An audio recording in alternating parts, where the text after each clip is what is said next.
Shalom, shalom, boa tarde.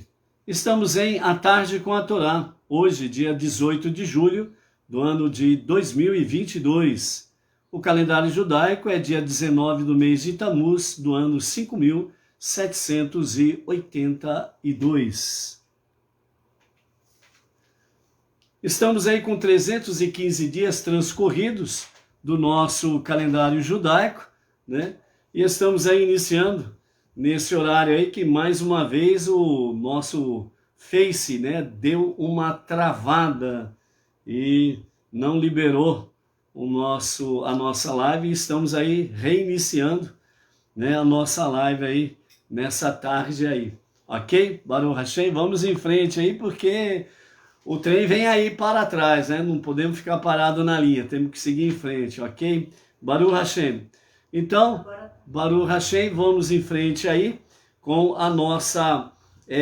estamos no segundo dia da semana, é a nossa segunda aliá para a nossa segunda leitura da nossa paraxá semanal, exatamente Pinhas, ok? Baruch Hashem, o Antônio Márcio Braga Silva, lá de Miracema, Rio de Janeiro, né, já está aí conectado, a Luciana Rodrigues, né, de Marília, nossa região aqui, né, e estamos iniciando mais tarde aí que deu uma travada aqui, o Face, né, o Face tem hora que é um caso sério, mas vamos em frente aí, tá bom? Nós temos aí então a nossa segunda aliá, estamos no capítulo 26 de Números, e aí vamos ver as novidades para o dia de hoje. E hoje nós temos aí, né, a questão de Pinhas e Eliarro, e temos aí também alguma coisa sobre os filhos de Korah, né? Os filhos de Korah, que tem a ver com essa aliá de hoje, sendo que os filhos de Korah, juntamente com o pai deles, Korah e Datan e Avirã, foram engolidos com todos os seus familiares e pertences na grande rebelião que eles tiveram contra Moshe e contra Arão. E agora aqui nós vamos encontrar os filhos de Korah. Vamos ver o que isso daí significa, não é verdade? Então, vamos lá. O nosso Shalom vai hoje para a Eliana Ferreira de Nova Friburgo, cidade serrana, lá do Rio de Janeiro. Temos a Ana Eustáquio, Manaus, Amazonas, a Solange Cândido, lá de Santa Ernestina, São Paulo, aqui região interior de Ribeirão Preto, o Pedro Reis Silva, de São Carlos, interior de São Paulo, o Carlos Magno Andrade Reis, da cidade de Simões Filho, Bahia, o Claudemir Messias, Goiânia, Goiás, o José Roberto Bonafé, Jaú, a nossa região aqui de Bauru, a Fátima Gomes, Londrina, Paraná, o Gael Fischit, Rio de Janeiro, a Vânia Ivonete, Recife, Pernambuco, a Sara Bauer, Rio de Janeiro, o Hamilton José de Bairros, Joinville, Santa Catarina, a Eudete Schwinden, lá de Londrina, o Webster Rabelo, Quixadá, Ceará, a Edilane Gomes, Terra Rica, Paraná, o Asriel Benenoar, de Uberlândia, Minas Gerais, a Fernanda Souza, a Thalia Nonato, temos aí a Jocinei Touta, de Santarém, Pará, o Alexandre Oliveira Souza, do Rio de Janeiro, o Cláudio Cortez Jataí, Goiás, a Marlene Novaes, Cristiane Thomas, São Paulo, capital, a Tereza Jacinto Ribeirão Preto, interior de São Paulo, Fátima e Oswaldo, casal Sato, lá do Japão, a Valdeli Lima, a Luziene Pava, da cidade Irecê, Bahia, Ivanilde Santana, Rosivan Rosa Correia, da cidade de Santo Antônio do Descoberto, lá em Goiás, ok? Então, temos aí os nossos amados aí nessa conexão toda, Baruch Hashem, por isso daí, ok? Nós estamos dentro daquelas 3 semanas, né, que são consideradas 3 semanas de luto, né? Então essas 3 semanas de luto que começou no dia 17 de Tammuz e vai até o dia 9 de Av, Tisha B'Av, né? Então, pelo calendário gregoriano, corresponde exatamente dia 15 de julho, que foi sexta-feira passada, ao pôr do sol, e vai até o pôr do sol do dia 7 de agosto, que é um domingo. Então se conclui aí as 3 semanas de luto. No dia 6 de agosto, ao pôr do sol, que é um sábado, até o pôr do sol de domingo, nós teremos aí o Tisha B'Av, que é o 9º dia de Av, onde aconteceu as maiores catástrofes sobre o povo judeu, o nosso irmão mais velho. Entre eles, principalmente, a destruição dos 2 primeiros templos, né? Dos 2 templos. E agora a esperança e a confiança é exatamente a construção do 3º templo, nos dias de Mashiach, na redenção final, onde o 3º templo será estabelecido para todo o sempre, ok? Então, são 3 semanas em que os nossos mestres, os nossos sábios, os nossos rabinos, eles falam que é um período em que nós precisamos tomar cuidado para não colocarmos a nossa vida em risco, né? A proporção de acontecer alguma coisa ruim é muito grande, então por isso, realmente, né, não coloque a sua vida em risco, ok? É preciso realmente, como que se fala? É preciso ter precaução, ser prudente nesse período aí, para que realmente nada de ruim venha acontecer. É aquele famoso ditado que nós conhecemos, né? Não demole para o azar, né? Então tome muito cuidado com esse aspecto aí, com essa questão aí, ok? Então são 3 semanas até o pôr do sol do dia 7 de agosto, 3 semanas de luto, em que nós precisamos ser bem prudentes nas nossas ações do dia a dia. Não se colocar em situações perigosas, ok? Baruch Hashem.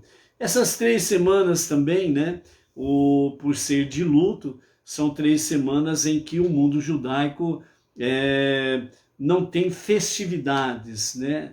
Não tem casamento, aniversário, não há festividades nesse período, justamente por se tratar de 3 semanas de luto, ok? Também é um período em que no mundo judaico, os judeus se abstêm de músicas, de danças, não fazem viagens de recreio, de férias e coisas semelhantes, né? Os homens não cortam o cabelo nem a barba. Também é um período em que não se veste e não se compra roupas novas, por exemplo, certo? Então há algumas práticas, né, que nesse período são evitadas, né? Porque é um período de luto, ok? Então, nesse sentido aqui, somos orientados a não colocarmos em situações perigosas, né? Nesse calendário do mês de Tammuz, nós temos aí, segundo a Mishnah, Ta'anit, capítulo 4, verso 5, que os nossos sábios, né, registraram no Talmud de Jerusalém, que faz uma observação onde Apóstolos queimou a Torá. O Rabi Ahá disse: no cruzamento de Lod, os sábios disseram, no cruzamento de Tarlusa, né? Então os comentaristas posteriores conjecturam que isso ocorreu nos dias do delegado romano Camano, cerca de 16 anos antes da grande revolta contra o governo romano. Nessa época, as forças militares de Roma participaram de uma dura provocação contra os judeus e contra tudo o que eles consideravam sagrado, causando grandes distúrbios. A respeito desse período, o historiador Flávio José, que viveu nesse período, né? Depois dessa tragédia, escreveu ele, o massacre de 10.000 homens no Monte do Templo, em um tumulto provocado pelos romanos, teve início a uma nova agitação causada por um assalto na Estrada Real, perto de Bet-Horon. Assaltantes atacaram o cortejo de Estéfano, um oficial do rei, saqueando-o completamente. E Camano despachou uma força armada para as aldeias vizinhas, ordenando aos soldados que prendessem os habitantes locais e os trouxessem diante dele. Ele decidiu culpá-los pelo acontecimento e os condenou uma vez que não conseguiu capturar os verdadeiros criminosos. Um dos seus soldados apreendeu um rolo de Torá numa das aldeias, rasgando-o e ateou fogo. E em todos os lugares os judeus foram tomados pelo temor, pelo medo. Era como se o reino inteiro tivesse sido incendiado. Ao ouvirem as primeiras notícias, eles reuniram-se com aquele espírito de grande zelo, pelo que consideram sagrado, e correram para Cesareia como flechas disparadas por um arco, a fim de apelar a Camano que não eximisse do castigo o homem que tinha blasfemado tão fortemente contra Deus e a sua Torá. E o delegado percebeu que não seria fácil aplacar o ânimo daquela gente. Então ele ordenou que o soldado culpado fosse trazido diante dele e pendurou-o na forca diante de seus acusadores judeus. Depois disso, os judeus regressaram para as suas cidades, né? Então, Bet-Horon fica na estrada que leva a Lode, a Jerusalém. E isso corresponde à narrativa do Talmud de Jerusalém, que afirma que o episódio de Apóstolos ocorreu no cruzamento de Lode.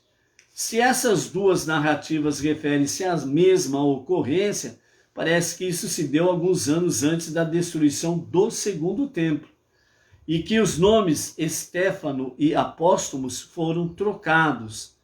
Na opinião de alguns eruditos, esse período ocorreu durante a conquista dos gregos no reino de Antíoco Epifânio. A Mishnah Ta'anit 4, verso 5, conta que em 17 de Tamuz, um ídolo foi colocado dentro do santuário. Muitos acham que isso também foi obra de Apóstolos, né? Apóstolos, um emissário de Roma, que foi muito cruel nas suas ações ali nas terras judaicas, né? Então, nós temos isso daí também, né? O profeta Jeremias, por exemplo, lá no capítulo 52, ele fala exatamente desse período, né? Em que o segundo templo, né, Tito e as legiões romanas invadiram a cidade de Jerusalém. Por isso que Jeremias fala que da destruição do primeiro templo, durante o reino judaico de Zedequias, e declara que no 9º dia do 4º mês, quando a fome estava forte e não havia pão para o povo da terra, a cidade foi rompida e todos os guerreiros fugiram à noite daquela cidade. Então o Talmud de Jerusalém, ele conta que os dias do primeiro templo, as muralhas da cidade também foram arrombadas no dia 17 de Tamuz também. No entanto, como consequência das grandes calamidades que se sucederam, houve confusão na determinação de datas e registrou-se erroneamente que o arrombamento das muralhas ocorreu no dia 9, né? Então, para exatamente trazer o histórico correto, então é onde que realmente o Talmud de Jerusalém, ele fala que as muralhas elas foram rompidas no dia 17 e a destruição ocorreu no dia 9 de Ave. né? Então são 3 semanas realmente de luto, onde grandes catástrofes aconteceram nessas 3 semanas na história judaica, tanto na destruição do primeiro templo, como também na destruição do segundo templo. Foram 3 semanas realmente onde aconteceram essas catástrofes. Entre elas, né, a violação do templo sagrado, Apóstolos, né, ele queimou um rolo de Torá, colocaram um ídolo dentro do templo, né, sacrificaram dentro do templo animais proibidos, e etc, e etc. Né? Então, realmente, é um período de tragédias que aconteceu na história judaica, ok? Então, por isso, né, amados, são 3 semanas de luto, né? Então, esta é um panorama para que nós tenhamos aí uma visão, o porquê de 3 semanas de luto, ok? E à medida que for se aproximando o Tisha B'Av, o 9º dia de Av, né, que é a data da destruição dos 2 templos, nós estaremos falando também algumas coisas a mais dentro desse aspecto aí, ok? Baruch Hashem. O Hamilton José de Barros, de Joinville, Santa Catarina, também chegou por aí. A Edilaine Minorello e seu marido Claudemir Jesus da Silva, daqui de Bauru, né, a nossa região, também estão aí conectados, ok? Só recordando, né, nós infelizmente começamos mais tarde que, né, o Face travou e não deixou-nos ir ao ar. E aí até liberar, aí nós começamos um pouco mais tarde hoje, ok? Baruch Hashem. A nossa segunda leitura da nossa paraxá semanal Pinhas está no capítulo 26 de Números, a partir do verso 5, e nós vamos até o verso 51. Nessa aliá aqui, nós temos exatamente a questão do censo. Depois das tragédias, né? Depois em que os varões judeus, eles se contaminaram com a prostituição, adultério e idolatria, né? Com as mulheres moabitas e midianitas. Nesse sentido, houve uma praga, como nós vimos na leitura de ontem, e também no finalzinho da paraxá da semana passada, Balaque. Então nós vimos aí lá no capítulo 25, nós vimos que a praga, ela matou 24 mil homens, né, do povo judeu. Mas também nós tivemos aí, dentro desse mesmo aspecto aí, no capítulo 25, em que Moshe, ele ordena aos 88 mil juízes para que eles realmente executassem os homens envolvidos diretamente no pecado de Baal Peor, o ídolo de Baal Peor, né? Onde os homens se contaminaram com a prostituição, adultério e com a idolatria. E nós vimos aí que o ídolo de Baal Peor, né? Ele realmente, a idolatria conduz as pessoas aos níveis mais baixos, né, da questão ética e moral.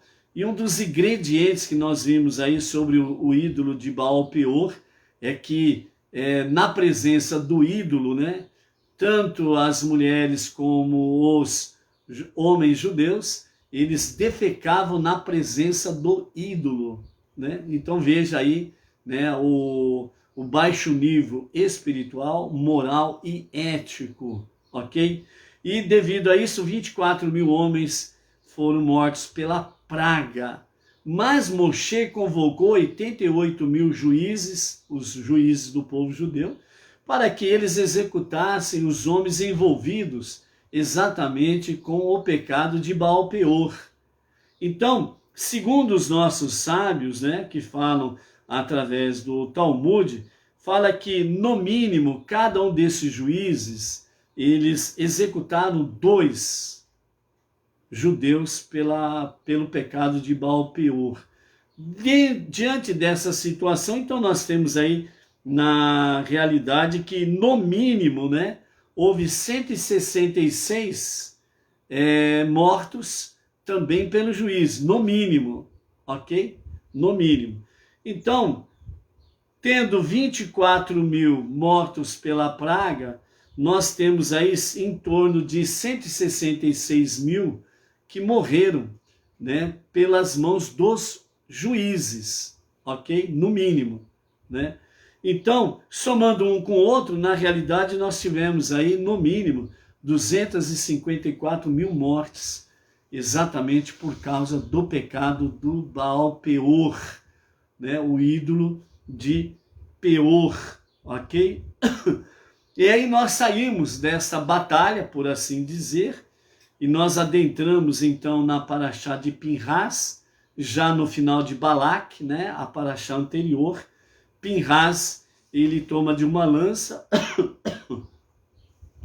e ele executa, né, o príncipe da tribo de Shimon, Zimri, que estava publicamente coabitando com relação proibitiva com a Midianita, a princesa de Midian, que era a princesa Cosibi.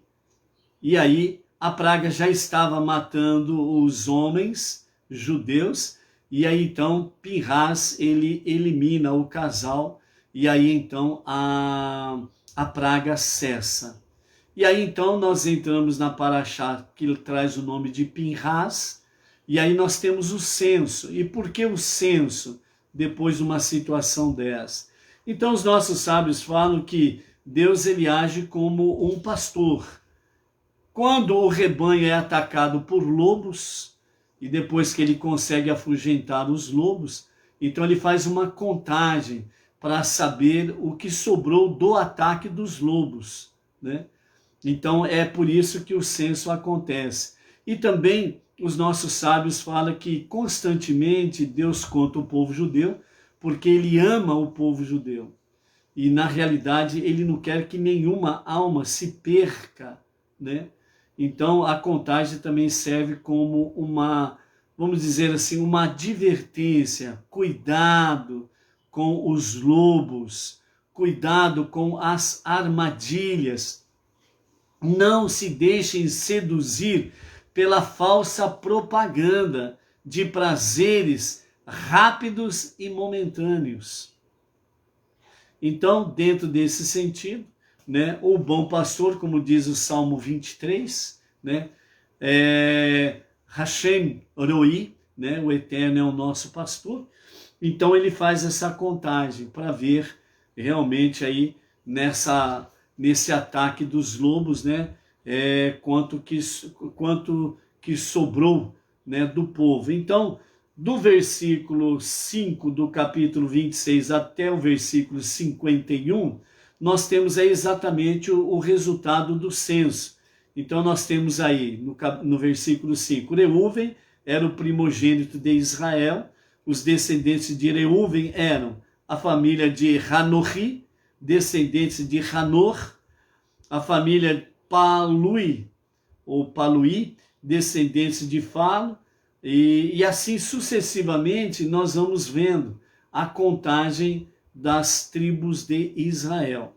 E lá no versículo 51, você tem exatamente o que? Este era o número total dos filhos de Israel, 601.730, que eram os contados da idade de 20 anos para cima, ok? Então nós temos essa contagem, esse censo aí.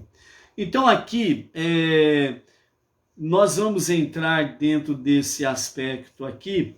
Já falamos sobre a questão do número de mortes em consequência da idolatria, prostituição e adultério de Baal Peor.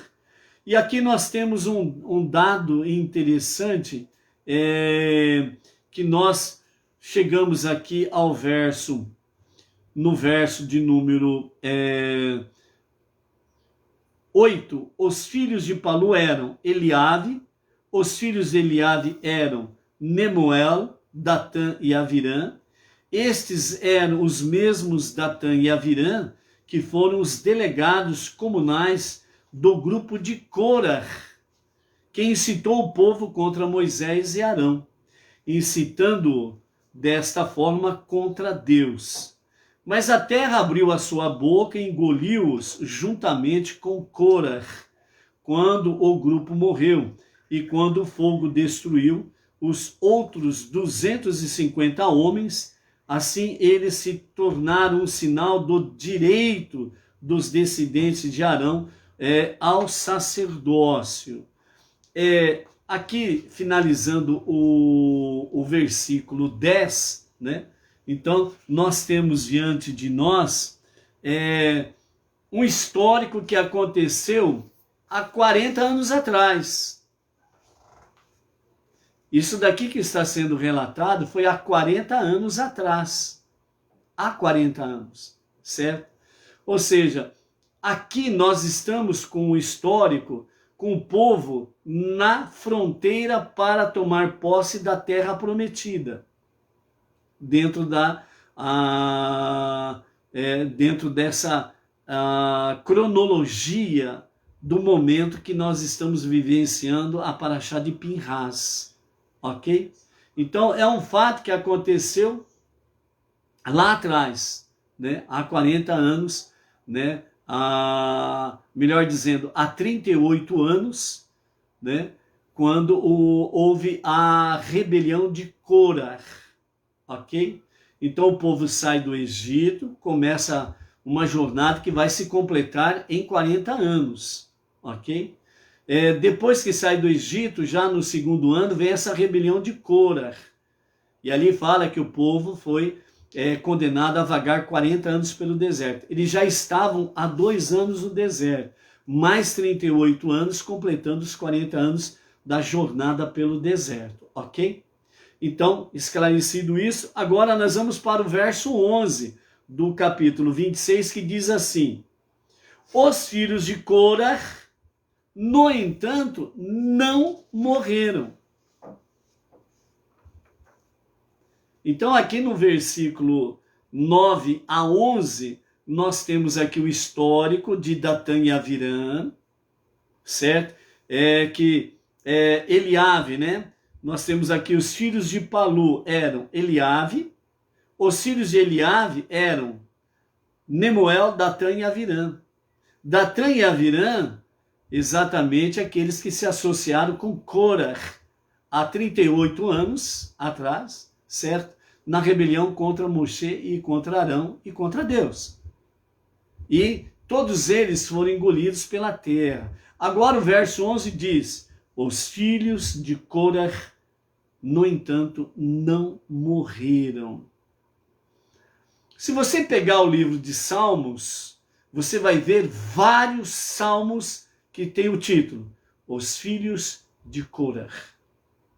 Vários salmos tem exatamente essa questão aí. O salmo dos filhos de Corá, ok? Então, deixa eu deixar aqui do lado. E aí, como que nós explicamos isso? Ou melhor, como que os nossos sábios explicam isto?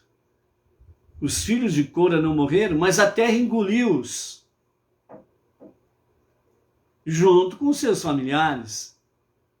E aí que nós vamos ver exatamente a questão do poder da Techuvá.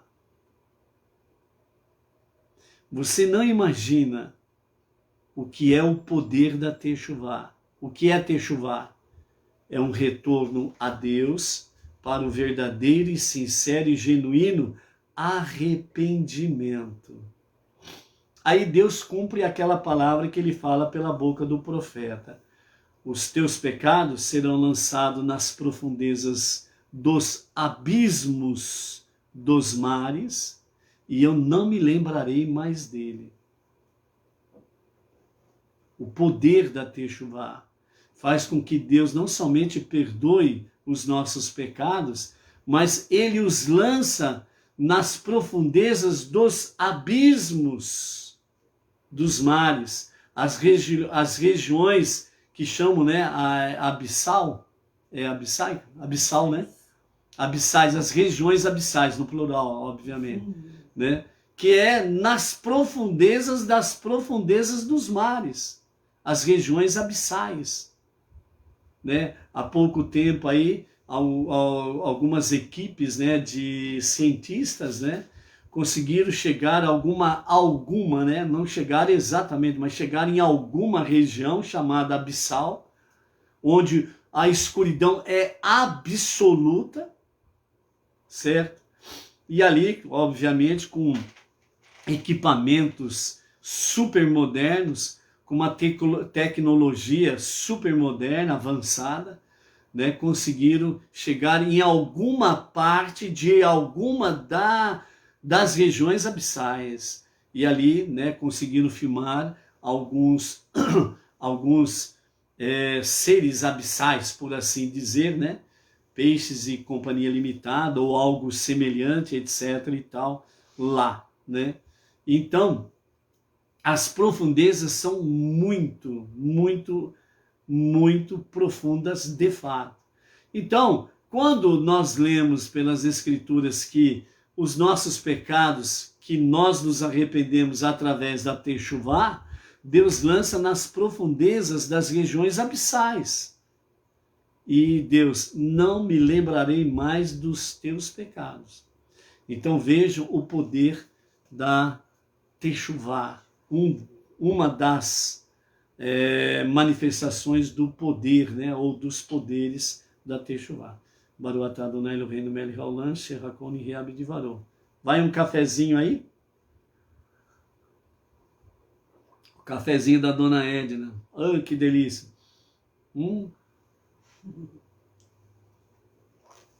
Você está convidado a tomar um cafezinho da Edna aqui, tá bom? Ok, vamos lá, vamos em frente. Arthur Junqueira, de Agudos, aqui é a nossa região de Bauru. Também está conectado aí. Arthur, você também está convidado para tomar um cafezinho nosso aqui. Ok? Baruch Hashem. Então, os nossos sábios, eles falam que, pelo Talmud, pela Mishnah, etc. e tal, né? Os nossos sábios, né? Entre eles, né? Nós temos não somente Rashi, não somente Maimônides, o nosso Rebbe, temos também Siftei, Rachamim e Gur Aryeh. Então, eles falam que, baseado nos comentários do próprio Rashi, né, que os filhos de Korach, eles foram protegidos e foram elevados para uma região em que eles não chegaram ao Gehinnom, as profundezas dos abismos, né? Que é traduzida aí como inferno, né? Por exemplo, né? Então, eles foram protegidos em uma caverna mais acima, entre a superfície da terra e entre o Gehinnom, as profundezas, né? Do inferno, por assim dizer, onde Korach, Datan e Aviram, com todos os seus pertences e familiares, foram levados. Então, os filhos de Korach, eles ficaram entre a superfície e essas profundezas do abismo, né? Numa caverna, protegidos ali, né? Então, os nossos mestres, eles falam que, né, o Gehinnom também é conhecido como a região do purgatório, né, por assim dizer também, uma região subterrânea. Então, no momento, né, os nossos sábios contam que quando Moshe tentou a reconciliação com Korach, Datan e Aviram, né, Moshe ele chegou lá, né, na casa de Korach e tentou a reconciliação para evitar o pior para eles, né? Então, quando Moshe chega ali e tenta a reconciliação, então os filhos de Korach, eles ficaram numa situação assim, pô, nós aprendemos com com Moshe. Quando chega um sábio, a gente precisa se levantar, ficar em pé em respeito ao sábio. Nós aprendemos com Moshe que nós precisamos honrar o pai e a mãe. E agora, se nós ficarmos em pé em prestar a honra ao nosso líder, Moshe, ao nosso sábio, Moshe, nós vamos desonrar o nosso pai. Porque o pai deles não se levantou para Moshe. Então, se nós ficarmos sentados, nós estaremos desonrando Moshe também. Então, os filhos de Korah ficou nessa situação, né? E então ficaram sem como tomar uma atitude. Então, eles ficaram numa situação melindrosa, né? Então, naquele momento, eles decidiram honrar o seu pai e a sua mãe, porque honrar pai e mãe está entre os 5 primeiros mandamentos. Está conectados diretamente com Deus. Então eles decidiram honrar o seu pai, mas nos seus corações eles fizeram techuvá.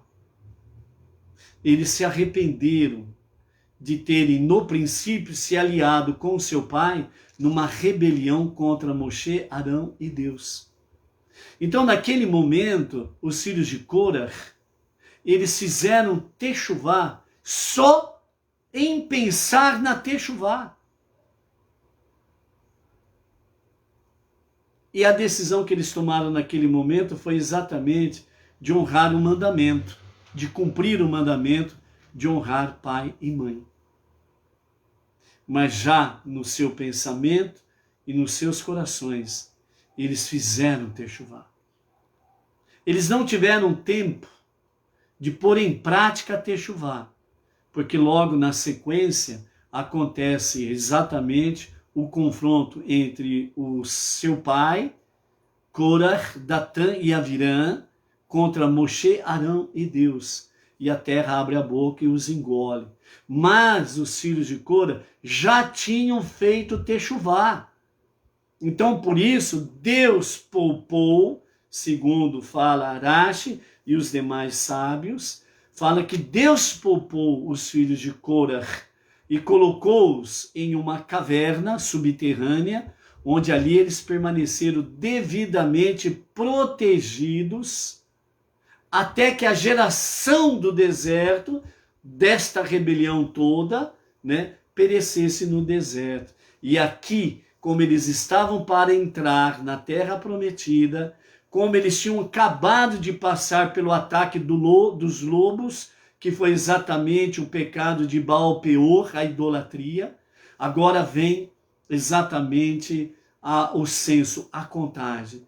Foi nesse momento que Deus permitiu com que os filhos de Korah saísse da caverna subterrânea, viesse para a superfície e fosse contado entre o povo de Israel. Então, esta é a nossa lida, a nossa história sobre os filhos de Korah, né? E por isso você encontra vários salmos intitulados Salmos dos Filhos de Korah. Ok? Então está aí a prova como que Deus realmente ele faz com que só de pensar na techuvá, só de pensar no retorno a Deus para um genuíno e verdadeiro arrependimento, a pessoa já recebe o perdão de Deus. Imagine então a pessoa tendo tempo de viver a sua techuvá. O quanto isso será maravilhoso para a sua vida. Os filhos de Korah não tiveram tempo hábil para poder executar a techuvá que eles já tinham pensado e que já estava no coração deles, porque os fatos na sequência não deu tempo para isto. E então a terra tragou a todos, mas só deles pensarem na techuvá, terem a techuvá nos seus corações, Deus os poupou do Guerrinom.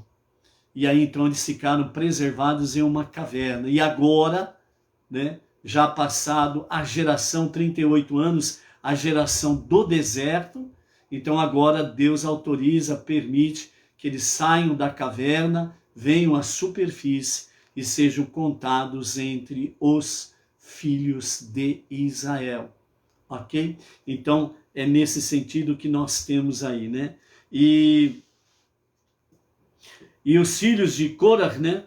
Nós temos aí a graça realmente de vermos salmos preciosos e maravilhosos dos filhos de Korah, ok? Então, nós temos esse aspecto aí também nesse nosso aprendizado sobre os filhos de Korah que não morreram, ok? Então, tá aí. Outra coisa que nós estamos aí também, né? Dentro da nossa paraxá, nós temos aí a questão, segundo Zohar, o livro do Esplendor, ensina que a letra Yud, né, foi acrescentada ao nome de Pinhas. E a letra Rei, ela foi acrescentada ao nome de Yosef, José do Egito, que é mais conhecido como José do Egito, né, que é filho de Jacob. Então nós temos a letra Yud, que foi acrescentada ao nome de Pinhas, e a letra Rei, que foi acrescentada ao nome de Yosef. Então, nós temos para Pinhas, nós temos o Fei, né, o Yud, o Nun, o Rei, e nós temos aí o Samer, né, que são as letras do nome de Pinhas. E no nome de Yosef, então nós temos aí o Yud, o Vav, o Samer e o Fei Sofi, né, Yosef. Como a letra Rei foi acrescentada ao nome de Yosef, então depois de Yud nós temos o Rei. E isso está explicitamente registrado no Salmo 81, no verso 6. Então, quando nós pegamos o Salmo 81, e nós vamos lá para o verso 6, aí eu vou pedir para a Edna segurar aqui, e nós vamos mostrar sem ser no efeito espelho, né? Então vamos fazer aí a inversão. Abre o livro. Pega aqui do lado. Mais para cima. Isso, top. É a nossa... vamos lá. Sobe mais. Aqui. Chega mais perto, fazendo favor. Então aqui, ó, Salmo 81, verso 6. Então nós temos aqui, ó, deixa eu ver aqui, cadê? Aqui. Aí. Então nós temos aqui, ó, no Salmo 6, B e Yosef. E aqui nós temos a letra Rei, que foi acrescentada ao nome de José. Então é isso que os sábios estão trazendo aqui. É o Rei acrescentado no nome de Yosef e... Ok, pode largar. E no nome de Pinhas, o Yud. O Yud. Certo? Então aí, né, no nome de Pinhas, aí nós vamos ter aonde, né, o nome de Pinhas, né, onde nós vamos ter o Yud, né, nós vamos de novo aí pedir a minha assistente técnica, né, a dona Edna, né, a nossa assistente técnica aqui, para segurar o Rumache, e nós podermos realmente mostrar aí. Segura aqui, ó, bem aqui embaixo. Então deixa eu segurar aqui. Isso, segura mais. Enquanto isso, ó, um cafezinho aí, tá bom? Isso tá certo. Aí vamos ver, traz mais para perto, aqui, mas não, assim, aqui, segura aí. Então aí nós vamos ter exatamente o quê? Nós vamos ter aqui, ó, o nome de Pinhas. Pinhas. Então nós temos aqui o Fei, ou Pei, o Yud que foi acrescentado, o Nun, o Het e o Samer. Então aqui está o Yud de Pinhas, ok? Baruch Hashem, vamos voltar aqui. Eita, ao vivo e a cores é assim mesmo, gente. Ok? Então nós temos isso daí. E agora vamos às explicações que os nossos sábios trazem, ok? Então os nossos sábios dizem, isso nos ensina uma importante lição sempre que estamos tentados a encontrar falhas nos bons atos dos outros e questionar seus motivos, nunca podemos saber as verdadeiras intenções do outro.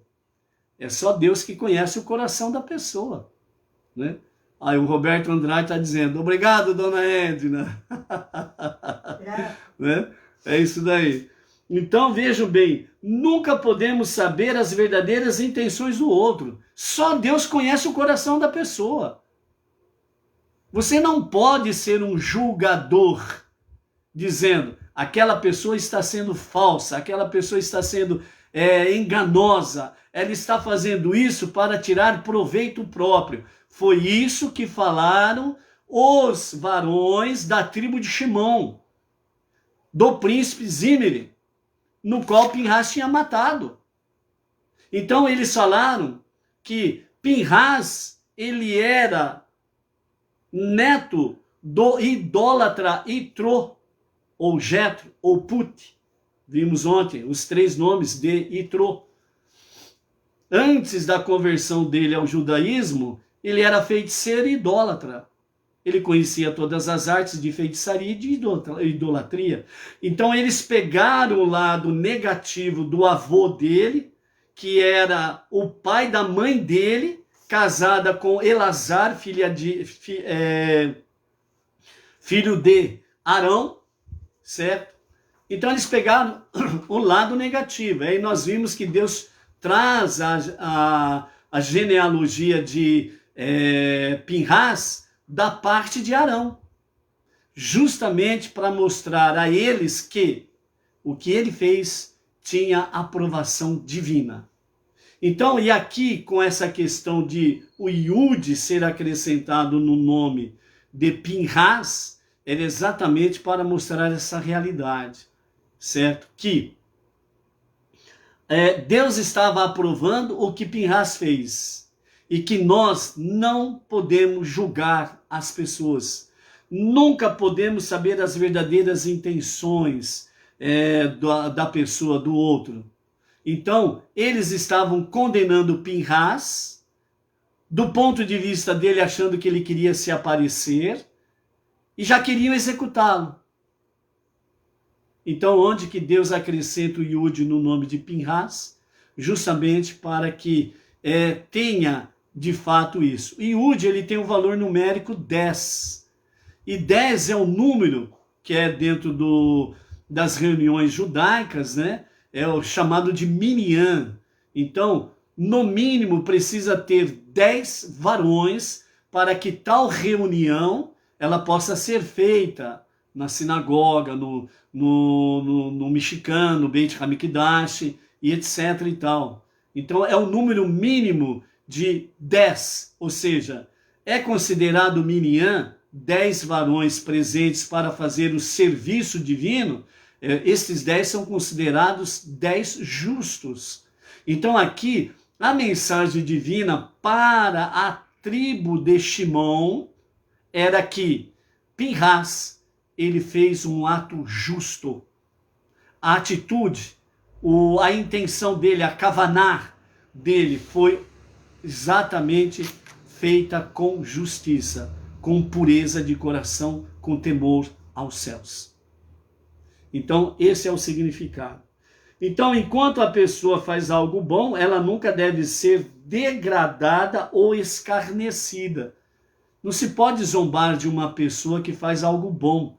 Mesmo, veja bem, mesmo que ela não tenha boas intenções, mas você não sabe, você não tem 100% de certeza.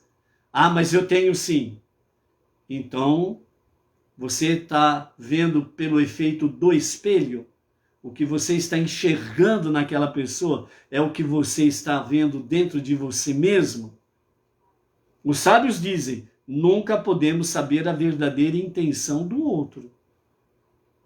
Você é mais sábio do que os sábios? Bom, aí se você for mais sábio do que os sábios, aí eu não falo nada, eu fico quieto. Mas os sábios dizem isto.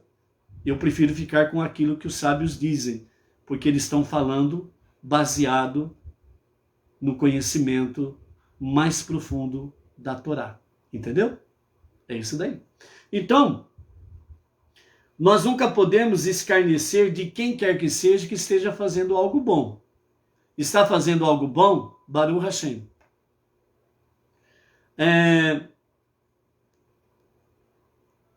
Os sábios ainda acrescentam assim, mesmo que alguém tenha uma prova, entre aspas, sólida, de que ela não é sincera, mesmo assim, ela não pode nem escarnecer, não pode desaprovar e nem pode colocar aquela pessoa num estado de, numa situação vexatória. Mesmo que ele tenha, entre aspas, uma prova sólida, ele está fazendo com segundas intenções. Entendeu? E em todo caso, mesmo que isso seja verdade, conclusão que os nossos sábios entram, de fato a pessoa tenha motivos ulteriores. Vamos dizer que realmente 100% você tem essa prova sólida, ok? Nós somos ensinados a sempre estudar Torá e realizar mandamentos, mesmo que pela razão errada. Visto que estando nesse caminho, a pessoa finalmente passará a ter motivos puros, segundo o Talmud, Pesachim 50b. O que significa isto? Mesmo que você tenha uma prova sólida, entre aspas, que aquela pessoa ela está fazendo as coisas com segundas intenções, nós somos orientados a estudar a Torá e seguir os ensinamentos da Torá e obedecer os seus mandamentos, mesmo que seja mesmo que pela razão errada. Ou seja, por um exemplo simples, tem uma pessoa que está fazendo um ato de caridade. Ela está fazendo um ato de caridade porque ela tem a certeza que Deus vai abençoá-lo. Então ela pode estar fazendo isso com essa intenção. Eu estou fazendo porque eu quero ser abençoado. Mas que ele vai servir a Deus literalmente, a princípio não. Ele apenas quer ser abençoado de alguma forma. Não está nem aí para cumprir mandamentos. A princípio pode ser isso uma realidade. Mas segundo os sábios dizem que por causa de um motivo puro, ou seja, praticar mandamento é um motivo puro, mesmo que a pessoa tenha intenções nada puras. Mas este motivo puro pode fazer com que aquela pessoa, amanhã, realmente ela venha convergir completamente para Deus e servir a Deus muito melhor do que você possa imaginar. Foi o que aconteceu com os filhos de Korah. a princípio, eles estavam juntos com o pai dele na rebelião contra Moshe, Arão e Deus. Entendeu? A princípio, eles obedeceram o mandamento de honrar o pai. O mandamento é um motivo puro. Mas naquele momento, eles sabiam que eles deveriam dar mais honra a Moshe do que ao próprio pai, porque eles sabiam que o pai estava errado. Mas eles optaram de obedecer o mandamento de honrar o pai, sabendo que amanhã eles poderiam estar junto com Moshe servindo a Deus. Por quê? Porque a Techuvá já estava presente nas suas mentes e nos seus corações. Agora, eles são autorizados a sair da caverna e contados junto com o povo judeu. E junto com o povo judeu, eles vêm prestar um ótimo, excelente serviço a Deus. Tanto é que vários salmos estão lá. Salmos dos filhos de Korah. A Techuvá, ela nunca é tarde. E por isso, precisamos sempre buscar realmente a Techuvá. Ok? Com referência à questão de Iosef receber a letra rei, né? O que coloca Pinhas e Iosef dentro desse currículo aqui, por assim dizer, segundo os nossos sábios, diz que tanto Pinhas como Iosef, os dois, eles lutaram bravamente para não se contaminarem com relações proibitivas. Iosef resistiu à mulher de Potifera, aquela que ficava quase que 24 horas por dia no pé dele, seduzindo ele. E ele resistiu. E Pinhas, ele tinha de fato essa mesma atitude de resistir a uma relação proibitiva. E quando ele toma a sua decisão de eliminar o casal que estava numa relação proibitiva, certo? Ele estava realmente numa situação de santidade com Deus, no cumprimento dos mandamentos. Então esses dois personagens, eles tinham a mesma característica: resistir a todo e qualquer relacionamento proibitivo. Então, por isso, estas honrarias, o Yud e o Rei, lembrando que são duas letras do sagrado nome divino, o tetragrama sagrado, o Yud e o Rei. Então, esses dois personagens foram honrados com esse privilégio de terem incluído nos seus nomes realmente uma das letras do sagrado nome divino, ok? Então, dessa forma aqui também, né, a lição óbvia que traz para nós é muito mais sábio ser um ativista do que um crítico, pois um pouco de orgulho pode tornar o criticismo destrutivo ao invés de construtivo, mas um bom ato sempre permanece bom, independente da intenção. Então, aqui, na conclusão dos motivos de uma crítica, os nossos sábios trazem para nós o seguinte: é melhor você ser um ativista do que um crítico. Porque o crítico, ele age com orgulho, prepotência e arrogância. O crítico, ele começa assim, eu só falo a verdade. É uma crítica construtiva. Eu só falo a verdade. Então, esse crítico, ele é cínico. Ele é arrogante, ele é orgulhoso.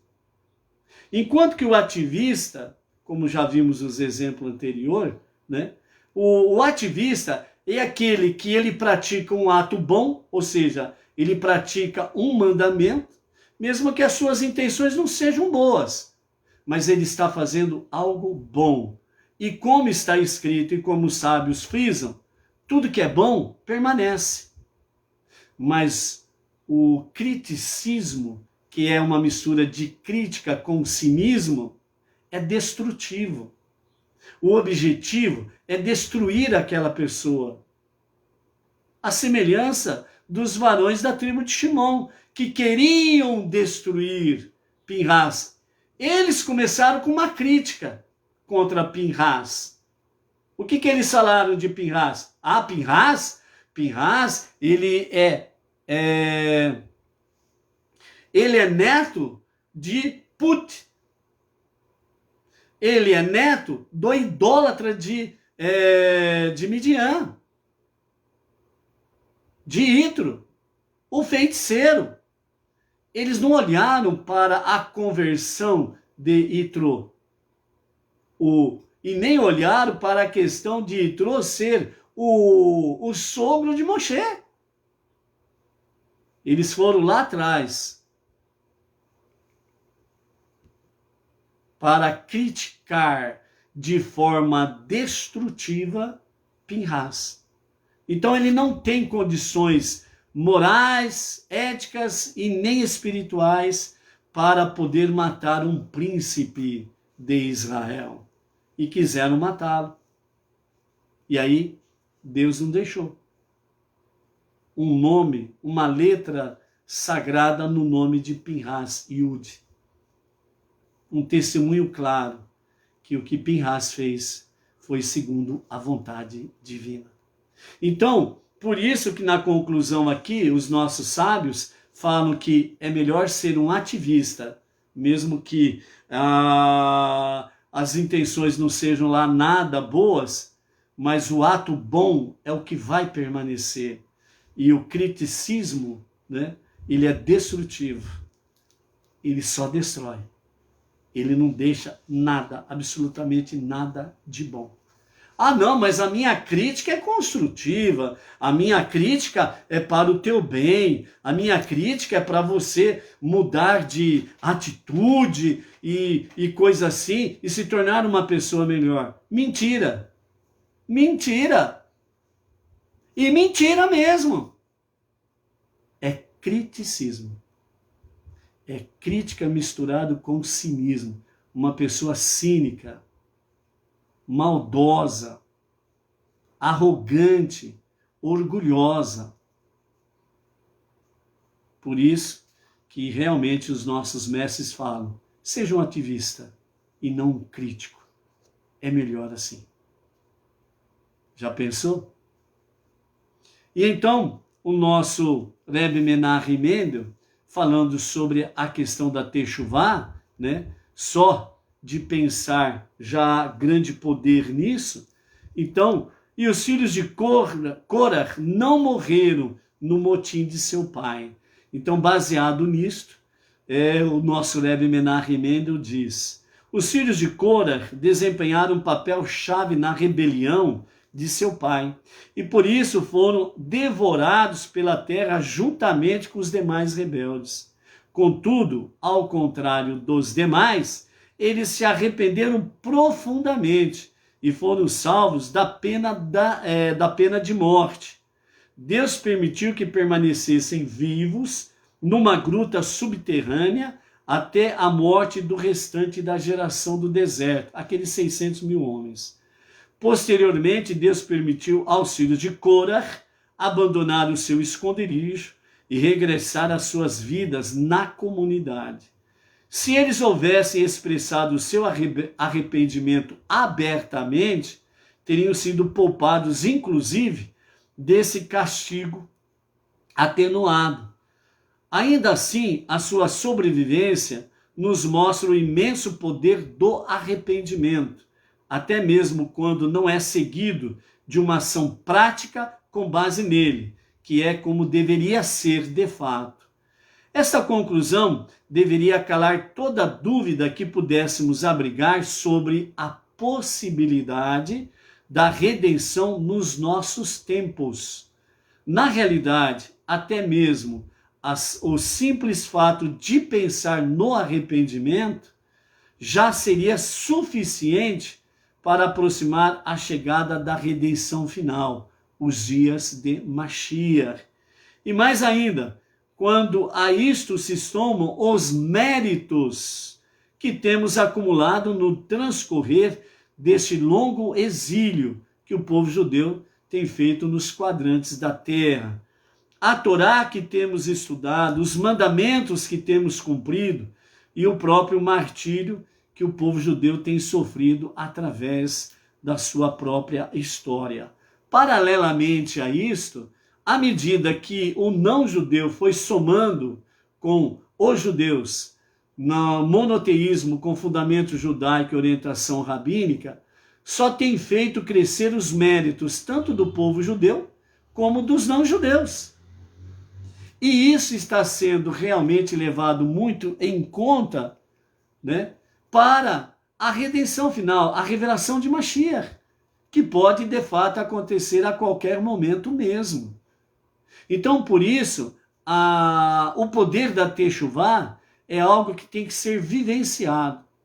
Então, se você está falando com alguém sobre o monoteísmo com fundamento judaico e orientação rabínica, e às vezes você fala assim, puxa vida, aquela pessoa não está nem aí. Você não sabe o que está passando pelo pensamento dela. Você não sabe o que está passando pelo coração dela. A semelhança dos filhos de Korah, ela pode estar realmente passando por essa situação, uma techuvá interna no seu pensamento e no seu coração. Se a vida dela ainda se prolongar, ela poderá materializar através de ações e atitudes essa sua techuvá. Mas se ela não tiver tempo, por exemplo, e ela morreu, mas ela tem essa verdadeira techuvá dentro dela, é só Deus que vai poder justificá-la. Você não pode falar, aquela pessoa morreu e foi para baixo em vez de subir, né? Modo simples de dizer. Você não pode falar isso, porque você não sabe o que passa e o que passou pelos pensamentos, pelo coração daquela pessoa. Por isso, os últimos momentos de vida de uma pessoa, só Deus conhece. Só Deus conhece. Às vezes, aquela pessoa, ela ouviu uma palavra do verdadeiro monoteísmo com fundamento judaico há algumas dezenas de anos atrás e não fez nada no sentido de obedecer os mandamentos divinos. Mas aquilo ficou na cabeça dela, no coração dela. E às vezes, naqueles momentos finais da vida dela, ela fortaleceu ainda mais aquele pensamento de techuvá, de arrependimento, no seu pensamento, no seu coração. E ela poderá, à semelhança dos filhos de Korah, ser poupada realmente de algo muito desagradável, a separação de Deus. Então, por isso, amados, a nossa tarefa não é ficar aqui julgando pessoas A, B ou C. A nossa tarefa suprema é trazer mais luz, mais presença divina, falar mais da unidade e da unicidade do nosso Deus, o único Salvador, e trazer cada vez mais, na medida do possível, trazer as pessoas para dentro da Torá, o estudo da Torá, preces diária, techuvá, estudos das 7 leis universais para os não-judeus, a de Sedaká. É purificar o mundo, ajudar a purificar as pessoas. É essa a nossa tarefa suprema. É dessa forma que nós transformamos este mundo para ser a moradia de Deus. Então, por isso, não vamos perder tempo. Não vamos ficar aí realmente prisioneiros de sistemas A, B ou C que nos impede de ir e vir, liberdade para podermos falar do nosso Deus. Se de repente alguma coisa acontecer no nosso país, como tem acontecido em vários países vizinhos ao nosso, em outros lugares tais, em que é proibido o livre pensamento, a expressão do nosso pensamento. É proibido realmente a manifestação de religiosidade. É proibido de você fazer qualquer coisa que não seja determinada pelo sistema ditatorial que muitos países por aí estão enfrentando e pessoas estão aí morrendo dia a dia por causa de um sistema ditatorial. Nós não podemos permitir que isso aconteça em nosso país, em nossas famílias, em nossas cidades, em nossos estados. Nós precisamos da ousadia, da coragem de realmente sermos verdadeiros emissários, embaixadores do nosso Deus. E com a cara destampada, sem fantasia na cara, em todos os níveis, que nós possamos viver a nossa fé, as 7 leis universais e resgatar o maior número de pessoas, tirá-las do abismo e trazê-las para a superfície da Torá, das 7 leis universais. Então, por isso, você precisa realmente ser um verdadeiro embaixador de Deus e não perder tempo e nem as oportunidades. Por isso, Pinhas, ele teve o mérito de receber uma letra do nome sagrado de Deus, para que fosse um testemunho por todas as gerações de que a atitude que ele tomou foi uma atitude aprovada por Deus segundo a vontade divina. E hoje você tem em suas mãos a espada e a lança para o fazer. A Torá e as 7 leis universais. Para resgatar o maior número de pessoas. Para, junto contigo, participar dos dias da redenção final com o Mashiach e ser participante do Olam Rabá, o mundo vindouro, conhecido popularmente como vida eterna. Está disposto a pagar o preço? Sacode a poeira, dê a Deus a preguiça, dê a Deus a indiferença, dê a Deus ao criticismo, dê a Deus o sombra e água fresca e participe do grande exército de Deus, porque não podemos esquecer, enquanto Mashiach não vier, não podemos esquecer, nós estamos continuamente numa guerra entre o bem e o mal, entre a luz e a escuridão, entre a vida e a morte. Seja forte, seja luz, seja um verdadeiro filho do Altíssimo. Amanhã teremos mais, né? Amanhã teremos mais, né? Peraí, deixa eu ver aqui. Antes de finalizarmos, fiquei devendo aqui para vocês rapidamente a questão de Pinhas e Eliarro, né? Está aqui do lado e já estava esquecendo. Então, para finalizarmos, amados, né? Ontem nós falamos, os nossos sábios escreveram, Pinhas é Eliarro, o profeta Elias. Já que Eliarro viveu gerações depois de Pinhas, a ordem correta não seria Eliarro é Pinhas? Então os nossos sábios falam, Eliarro, nossos mestres nos falam através, né, do Talmud, da Mishnah, etc. e tal. Então eles dizem assim, Eliabe foi um dos anjos a quem Hashem consultou quando disse: nasce Adam, vamos criar o homem, como está lá em Bereshit capítulo 1.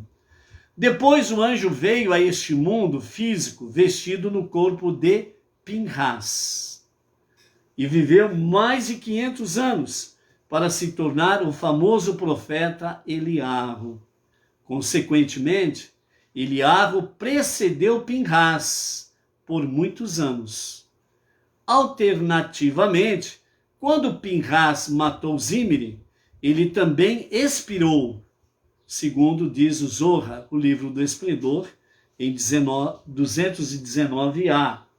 Então, naquela época, porém, Pinhas, ele alcançou um nível espiritual muito elevado, que valeu o nome de Eliabe. O nome é uma força vital da pessoa, segundo nos fala o Tânia, através do qual ele foi capaz de retornar à terra. Ele continuou, no entanto, a ser chamado pelo nome de Pinhas, embora na realidade Pinhas é Eliabe.